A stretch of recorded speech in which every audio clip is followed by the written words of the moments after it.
Welcome to the history of California. You're looking south, actually towards Big Sur, California. This is a coastline that people from all around the world flock to. As you begin to read the story of California, you learn that we have, of course, a very dynamic landscape. But what really attracts people to California from all around the world is our beautiful coastline. And there's over 1,200 miles of that coastline, stretching from the border with Oregon all the way down to San Diego and touching Mexico at Baja. So in this segment, what you're going to begin to see is that diversity of California, stretching not only along our coastline, but into the interior, and noticing the very vast array of landscapes, looking at the volcanic areas of the north to the glacial valleys of Yosemite.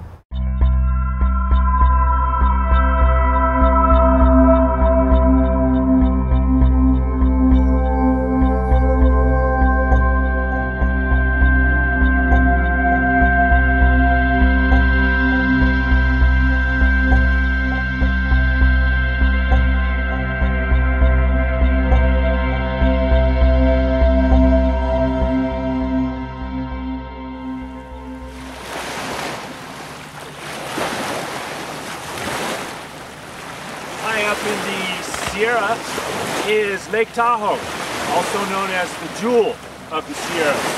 As you can see, it's an expansive lake. It's a popular destination for Californians and people from all over the world. It's a playground, but it also has its challenges because over the years, with the impact of all of the people that visit here and play, whether it's in the winter or in the summer, the impact here on the lake has been rather dramatic. Some 40 years ago, the water clarity was down to 100 feet. Today, it's around 63 feet. And there's problems with introduced invasive species of animals. And of course, man has his impact as well. Off to the east of me, you might see discoloration in the clouds, and that's an indication that there's a fire. And so fire is a frequent visitor to the Sierras, and that too poses its problems as well as its advantages.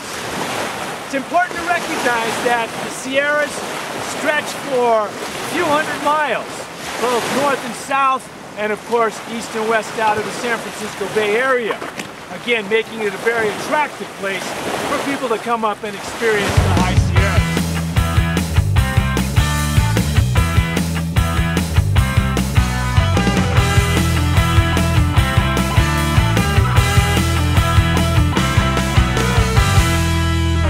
Fertile lands in the country, some would say even in the world. Corn, if you look out over, and you already know, is a major commodity that is traded globally, and of course California is a major player in global trading.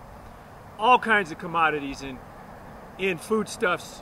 When you think about it, here in California we grow practically everything except for maybe a few tropical fruits. If you come to the Central Valley, here I'm standing in the Sacramento Valley, you're going to find some of the richest farmland in the country, perhaps in the world. And very close by, not too far from where I'm standing, is the Sacramento River, which waters this entire region. And a variety of soils exist here, crops and farms, big and small. More about that later in the semester. So we'll take a ride over to the Sacramento River, take a look, and think about how important that river is to the state of California.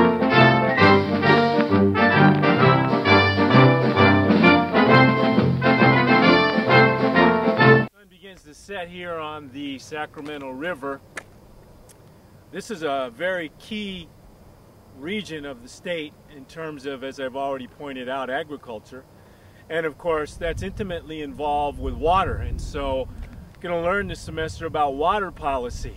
Recently, the Sacramento, two communities just to the west of here, Woodland and Davis, signed an agreement to bring water from the river over to those communities to provide drinking water.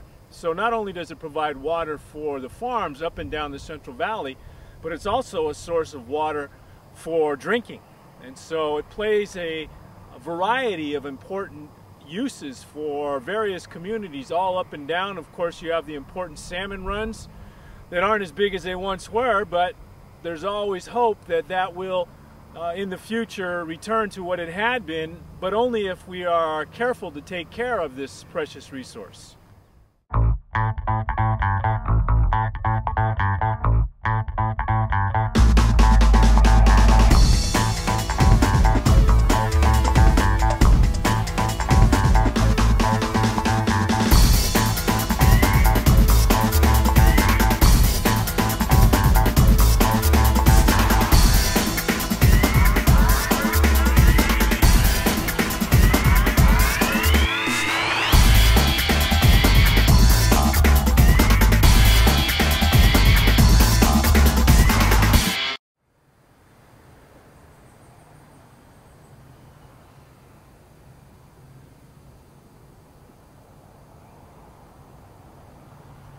Northern California is well known for its redwood forests, and those stretch all the way from the border with Oregon all the way down the Big Sur coast.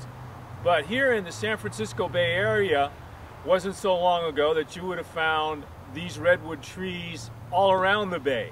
But of course, their bark hides would be worth a lot of money, and many of the old growth forests in the San Francisco Bay Area no longer exist. There are a few, for example, John Muir is one of those, Samuel P. Taylor. Those are over in Marin County. Right here I'm standing in the Oakland Hills, and there are some redwoods here. These are not what they once used to be, but the old growth forests in California still exist. They're few and far between, but they have a very storied history. And you'll learn more about that again over the course of this semester.